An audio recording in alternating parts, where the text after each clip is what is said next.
The Edmonton Oilers probably won't be without Connor McDavid for long. How are they going to go about that?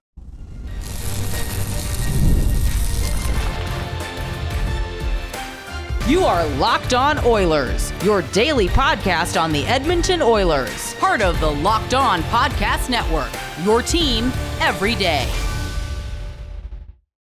Hello, everyone, and welcome to today's Tuesday edition of Locked On Oilers. I'm your host, Nick Zararis. I want to thank everyone who is making Locked On Oilers their first listen of the day. Locked On Oilers, a part of the Locked On Podcast Network, your team every day. And you can start the season with a big return on FanDuel. New customers can place a $5 bet, and you'll get started with $150 in bonus bets if you win your first $5 bet. Visit FanDuel.com to get started. So today's episode, we are going to walk through the various considerations and factors the Oilers have to go through over the next handful of days. Reports are that Connor McDavid was sent back to Edmonton to go get medical testing, that he will not be joining the Oilers in Nashville for their game against the Predators on Thursday night. So with that in mind, we can assume he's going to miss at least one game. The Oilers don't play again after Thursday until the weekend, where they're going to take on the Flames at home.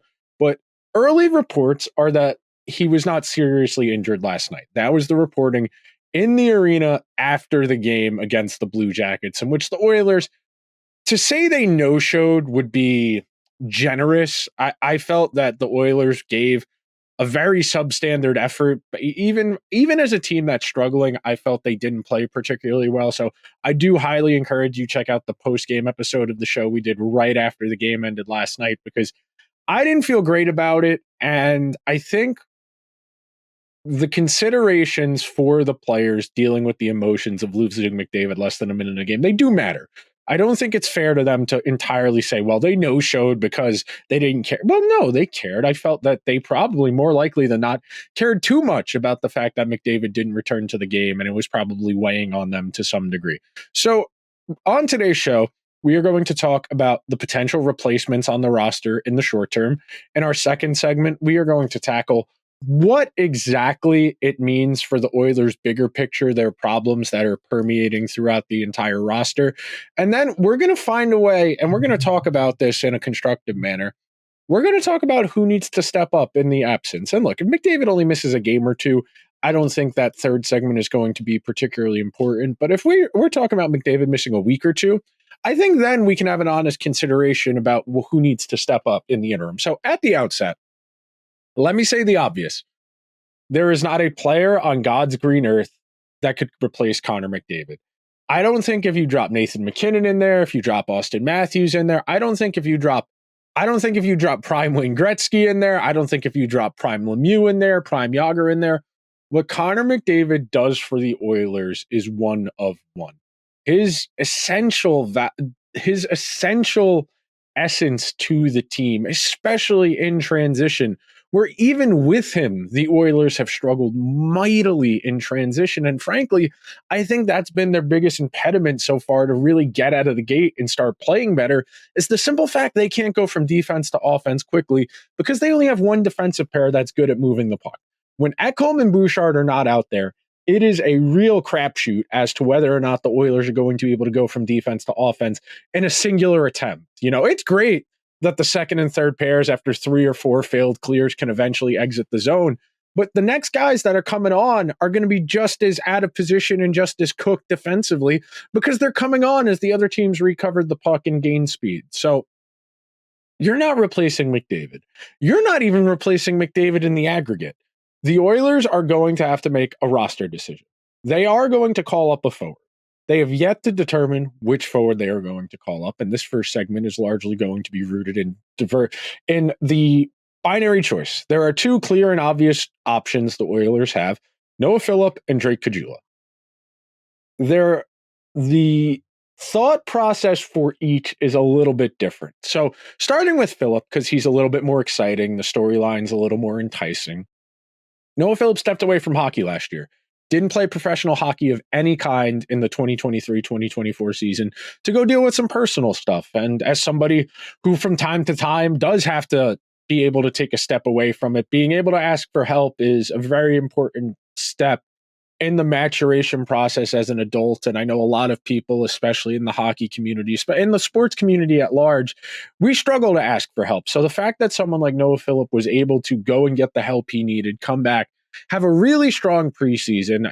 I at one point in the preseason was pretty convinced he deserved to make the team over Derek Ryan, but the Oilers ultimately opted for A, experience of Derek Ryan, and B, saying, well, we think Phillip is going to be an NHLer. We think he could use some additional conditioning at the AHL level, because you got to remember, he didn't play hockey last year. So with that in mind, it makes sense that they sent him down to the AHL. And I think if Connor McDavid is going to be out for a week or so, maybe even 2 weeks, I think the argument to bring up Noah Phillip makes more sense. I think if you are going to bring Noah Phillip up to the NHL and he's going to play, that gives you a few things. Number one, it gives you 5 centers, because Ryan Nugent-Hopkins is probably going to end up playing center on one of the first 2 lines. I imagine they will end up bumping him down and putting Draisaitl on the first line, but you'll have 4 centers. You'll have Draisaitl, you'll have Derek Ryan, you'll have Adam Henrique, you'll have Ryan Nugent-Hopkins. If you want to call Noah Phillip up, I also think it would help the 4th line, because frankly, I think the 4th line has been really slow. I think there are flashes of what they could be when they're able to get their cycle going, to get forechecking. Corey Perry has been in and around the net mouth a lot over the first 3 weeks of the season, but he just doesn't have the finishing touch, the hands that he used to be able to put some of those scoring chances away. And I'm not here to say that the 4th line is going to tank their season, because the Oilers have such bigger issues right now. But at the very least, I think giving that 4th line a shot of speed, a shot of energy couldn't hurt. And I think Phillip would be able to bring that a little bit more. And I think, frankly, if it's going to be a multi-week absence, I think giving a young guy a bit of runway to stay in the lineup for 2 weeks to kind of not necessarily prove himself, because he's almost certainly going to go back down after Connor McDavid is ready to return. But I do think it sends a good message to your young guys and to your veterans, frankly, that just because you have experience doesn't mean you're going to get preferential treatment, to avoid accountability for mistakes. And if you're a young guy who's grinding away down in Bakersfield, it gives you a real sense of, well, I might not be in the NHL right now, but if I get the call and they give me a real run, I can stay. And I have always been of the opinion that that's how you want to manage your young players. You want to give them every opportunity to build their confidence, because once that confidence clicks, especially at the NHL level for a young guy who hasn't done it before, that unlocks something in them. And I'm not saying Noah Phillip's going to be a star. He's 26 years old, undrafted, overager. I understand all of that. But if you tell that guy who had a strong preseason, hey, sorry, we got to send you back down, we'll come back to you, I promise. And then you can keep that promise. It's a good organizational thing. And then if we're only talking about a few days, Caggiula makes more sense for a spot start. He spent the entirety of last season in the AHL. The AHL has the weird age rules where you can only have 5 players. I should say skaters, because goalies are exempt. You can only have 5 skaters and more than 250 games of professional experience. Somebody like Caggiula is the epitome of replacement level, that he's a top 6 AHL guy, and he'll play on the 4th line here. He'll get 9-10 minutes, won't do anything a whole lot flashy, but he won't be an atrocity. He won't be an abomination. And if it's only for a game or 2, it makes a lot more sense for it to be the veteran who's been in the NHL before. Phillip, of course, has never played in the NHL before in a regular season game. So I think if we're talking about only a day or 2, it doesn't make a whole lot of sense for Phillip to come up, play 1 game, and then go back down. I suppose if you wanted to just give him a cup of coffee because McDavid's coming back, that would make sense. But I think Noah Phillip ramping up in the AHL, getting in that rhythm, getting the conditioning, getting all of the little components down of being a pro after being away from the game for a full season, I think that's more important than giving him 6 minutes in a regular season game against the Predators. Because frankly, the Oilers need to start making some hay. They need to start making some progress. Speaking of making some progress, we are going to talk in the next segment about what is impeding the Oilers making progress. So be sure to stick around to this edition of Locked On Oilers, where we've got your team covered every day. Get ready to tackle the NFL action with FanDuel, America's #1 sportsbook. Because right now, new customers can bet $5 and get $150 in bonus bets if you win. The FanDuel Sportsbook app gives you everything you need to place live bets on the NFL all in one place. So when you get a hunch in the middle of the game, you can check out the latest stats, view live play-by-play, and so much more on the same page where you place your bets. Just visit FanDuel.com to join today. This week in the NFL, Thursday Night Football, we have got the dead and buried New York Jets here at MetLife Stadium taking on C.J. Stroud and the Houston Texans. Other exciting action, surprisingly good game. The Denver Broncos heading to Baltimore. The Broncos on a multi-game winning streak. The Ravens 9.5-point favorites. Probably the best game of the weekend. The Detroit Lions heading up to Green Bay to take on the Packers. The Packers 3.5-point home favorites. And then Monday Night Football, Super Bowl rematch from a couple of years ago. Baker Mayfield and the Tampa Bay Buccaneers heading to Kansas City to take on the undefeated Chiefs. The Chiefs 8.5-point home favorites.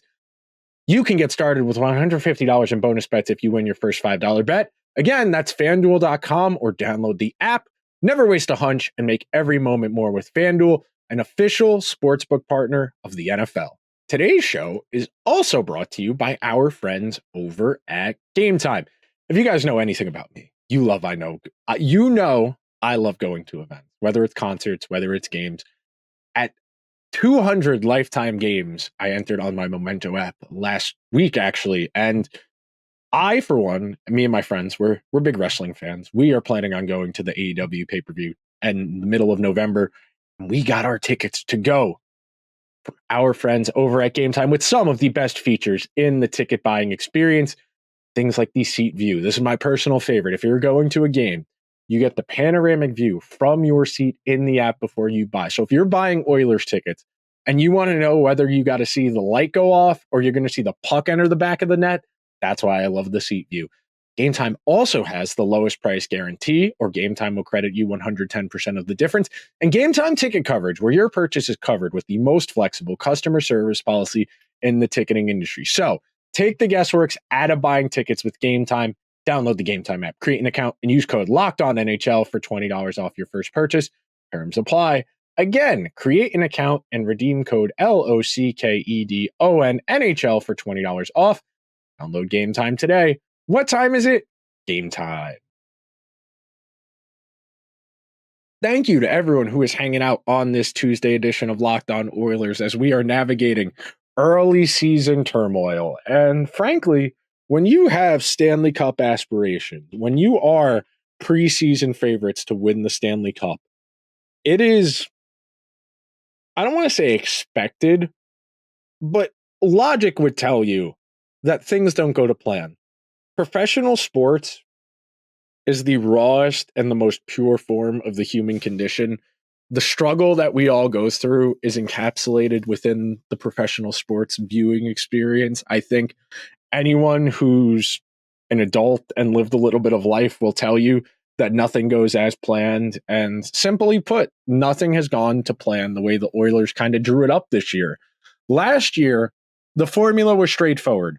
Dominate the McDavid and Draisaitl 5-on-5 minutes, survive the other minutes, and then put the game away on special team.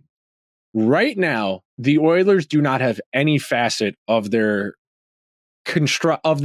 theoretical success going right now. They are entirely a team that is grasping. And this expression might not make as much sense in hockey as it does in football, but it's called battleship football. And I think the Oilers very clearly are playing battleship hockey right now. So instead of having like a set plan, a set rhythm, a routine, a system, a way of operating, the Oilers are just kind of throwing guesses out there, you know, the way you would when you were playing the board game Battleship. You know, you got the little ships on the board and you're trying to guess where your friend on the other side has put the ships. Because of that, the Oilers can't get a rhythm going. They are blindly firing pucks into shin pads that are getting blocked and going the other way. I felt that the effort in Columbus was not there. The play was very sloppy, and I don't say this lightly. It looked like a preseason game. They were going at half speed, a lot of blind passes, and it's my single biggest pet peeve in professional hockey. If you are a skater with the puck on your stick, and you turn the puck over, not under pressure, I'm going to call you lazy. You can tell me, oh, I was trying to get it here, I was trying to get it there. If you have open space in front of you, and you are not under pressure from an ensuing forechecker, and you lose possession of the puck because you just whip it into the neutral zone with no real target in mind, or you alley-oop it so you can go for a change instead of skating it until you get pressure. And look, if you're under pressure and you're just trying to move the puck, get rid of it, that's fine. I understand that sometimes you're going to have to make a lower percentage play because you're just trying to survive till the next sequence. But I struggle as somebody who watches so much hockey to ascertain why defensemen will just blindly fire pucks to no one. And you can say, well, they're going for a change. If you are not under pressure, skate the puck. The long stretch pass will only get you in trouble unless you are Evan Bouchard. And even Evan Bouchard had quite a few against Columbus that I was not particularly enthusiastic about. If you're Adam Fox, you're Quinn Hughes, you're Cale Makar, if you got the long stretch pass in your arsenal, in your inventory, your toolbox, go ahead. Fire it along, hit your winger in stride, and get them going in transition. But when you can't get a thing going on offense, firing 80-foot passes up the wall, that's desperation. And the Oilers are too good of a hockey team to be playing with that level of desperation. And there are degrees to desperation as a concept. There is drowning desperation. There is hunger desperation. Against Columbus, that was drowning desperation. They were desperately flailing their arms, trying not to drown. And you know what happens when you get panicked when you're drowning? You drown. The more you're thinking, oh my God, I got to stay above the water. I got to stay above the water. You tire yourself out. You shoot your nervous system. And eventually your body gives out. When you're in that hunger survival mode and you are scavenging, you're scrounging, you're trying to find something, that's where you're resourceful. That's where you're going to start to use your brain. The way the Oilers played on Monday night against Columbus, there was not a hint of that thinking. It was, well, we're losing 3-0, 14 minutes into this game. We got to score a goal. We got to score a goal. We got to score a goal. Turnovers, bad shot selection, and then bad luck. And those are all interconnected. When you are constantly funneling pucks at the net from 40 feet away, without traffic in front, without secondary forecheck, without a secondary scoring opportunity, you are just inviting the other team to kick your butt. The Oilers are too talented of a hockey team to play the way they did on Monday night, and it's why I keep harping on it. You know, I'm a pretty even keel person when it comes to hockey. I don't talk about each game in an 82-game season the way you would talk about the 16 games in a football season, and 17 games in an NFL season, or 12 games in a college season. Those games, of course, they have more weight because each individual game is more important. They represent a larger percent of your season and what you can potentially accomplish. You can't go getting crazy about regular season non-conference games in the NHL because you will actually go insane. You will actually lose your mind if you spend that much time dwelling on it. But I'll be honest, man, if you can't get up for, I don't want to say an easy game because there are no easy games in professional sports. If you, as a Stanley Cup favorite, cannot get up for a game against a significantly inferior opponent, and don't tell me McDavid was out of the game. Okay, he left the game when it was 0-0. You should be able to beat Columbus without Connor McDavid. You should be able to be competitive. Look, if you want to say, well, they were a little bit shell-shocked, they go down 2-0, okay. You can't get blown out by Columbus. It is unacceptable to get 6-1 by Columbus and your only goal coming with 30 seconds left in regulation on the power play because Columbus, just at that point, the game was over. You can't tell me that's okay. We're going to take one more break on today's show. We'll come back and we're going to talk about who needs to step up during Connor McDavid's absence. Today's show is also brought to you by our friends over at PrizePicks. You can win up to 100 times your money on PrizePicks with as little as 4 correct picks. PrizePicks is the best place to get real money sports action. Join over 10 million users and sign up today. PrizePicks puts their members first, so all withdrawals are fast, safe, and secure. When my picks hit, I can get my money in as quick as 15 minutes. Sign up today and get $50 instantly when you play $5. You don't even need to win to receive the $50 bonus. It is guaranteed. If you were to pull up the PrizePicks homepage today, right now, as we're recording, you could get Klay Thompson more than 15.5 points in their game. If you want to get dicey, you could do Juan Soto more than 1.5 home runs and hits, runs, and RBIs. Giancarlo Stanton more than 1.5 hits, runs, RBIs. Or if you want to ride Freddie Freeman's hot streak, more than 1.5 hits, runs, and RBIs for Freddie Freeman All of that is over on PrizePicks. So download the app today and use code LOCKEDONNHL to get $50 instantly after you play your first $5 lineup. Remember, download that app, use the code LOCKEDONNHL, and get $50 instantly after you play your first $5 lineup. PrizePicks, run your game. Thank you to everyone who is hanging out on this Tuesday edition of Locked On Oilers as we head into the deeper waters. And it sounds early. It's October. They've only played 10 games. I understand that they have time. Time is a burden. Time is a curse. As somebody who is a chronic procrastinator, as somebody who got through 4 years of college somehow on time, as somebody who waited till the last minute to get all their work done, you keep telling yourself, well, I still got 11 weeks in the semester. I got 10 weeks. I got 8 weeks. Then really quick, it's 2 weeks. And you've been supposed to have been working on a project the entire semester.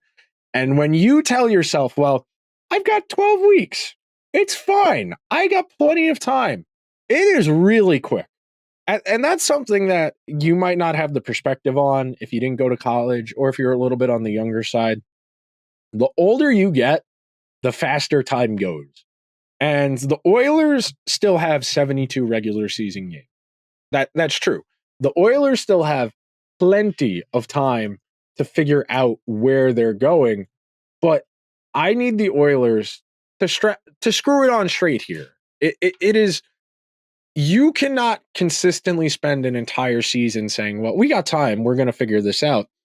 Because that's how you run out of time. You always want to be ahead of whatever's coming down the road. The earlier you get points banked, the better prepared you are for whatever might happen. And I think a good example of this, and the way I want to talk about this for this conversation, when you are a mediocre team, when you are the Capitals or the Penguins, when you don't have very high regular season expectations, it helps to get off to a good start because that's going to get buy-in from your front office and from the guys on your team. Guys are going to be able to play a bit above their weight if they have burgeoning confidence. If they start to feel, okay, people didn't expect a whole lot from us, but we're a pretty good hockey team. You know, we're out of the gate and we're 6-2-1. We're out of the gate and we're 7-3-1. We are in a playoff spot. And I understand we've only played 3 weeks of games, but the mind is a powerful tool. And the Oilers are going to probably be fine. I'm not going to say they are definitely going to be fine because that's not the way sports work. That's why we play the games. If it didn't matter, we would just have given the Oilers the Stanley Cup before the season. They need to go out and prove they are Stanley Cup good. And I said this on last night's show after the game to Columbus, but I'll say it again now if you didn't catch it. Potential is great. Unrealized potential eventually goes to waste. You can only wait for so long. You can only wait for potential for so long. And I know we typically associate potential with young players, that they need to capitalize on their physical talent and marry that to confidence to really be successful at the professional level. The same thing is true for team talent.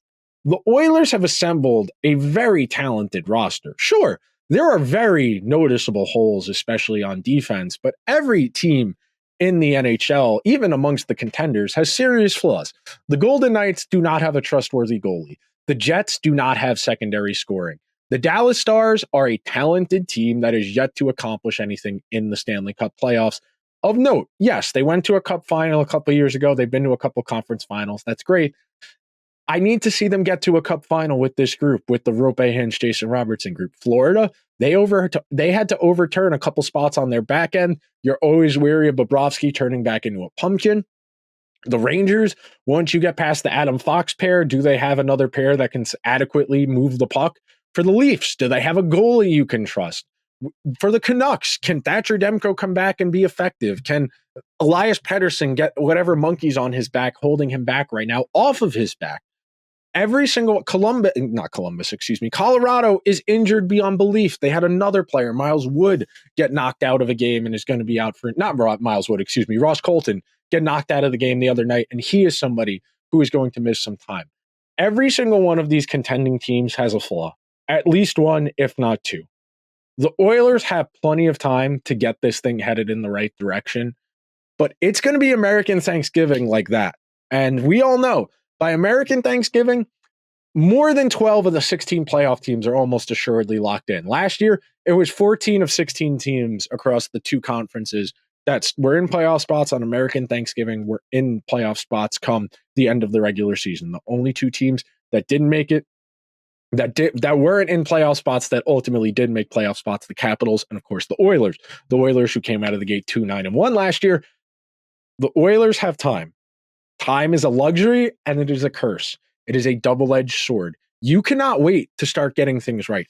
Most imperative to me, we got to get Draisaitl going. And I know he has 10 points in 10 games, but I would almost be willing to concede a little bit of offense from Leon if the defense was better. Yes, he is a point-per-game player, but the Oilers are zeroed out. He has a 0 plus-minus in his minutes. And I don't like to use plus-minus, but right now, with the Oilers struggling as badly as they are defensively, struggling as badly as they are offensively, I am okay if the Oilers want to play better defense in Leon's minutes and he's willing to concede a bit of offense to be better, especially with no McDavid to make up for it. You know, when McDavid's out there and they give stuff back defensively, they outscore their opposition so much it doesn't matter.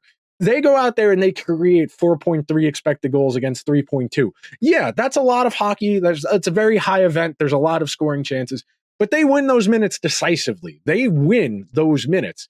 With Draisaitl, because of his defensive woes, because of the defensemen he often gets deployed with, it gets a little bit wonky. So, assuming that McDavid's going to be out at least a handful of games, Draisaitl's got to dominate with Bouchard. They need to be as perfect as they possibly can be, because right now they don't have margin for error. And the rest of their lineup, with no McDavid, they do not have the horses to drive play at 5-on-5. If they get on a nice little run here, it is almost entirely going to be positive regression on bad shooting luck and a little bit of a heater where they get going, they feel good about themselves, and they're able to rally around the fact that McDavid's not there. That'll do it for this Tuesday edition of Locked On Oilers. If you could be so kind, please subscribe to the show wherever you get your podcasts. If you're listening on Apple or Spotify, please leave the show a 5-star review. If you're watching over on YouTube, hit the like button, hit the subscribe button. Let me know, would you prefer Kajula or Noah Phillip to come up in McDavid's absence? And let me know if you think I'm being a little too paranoid for 10 games into the season. I will talk to you guys tomorrow, but until then, let's go Oilers.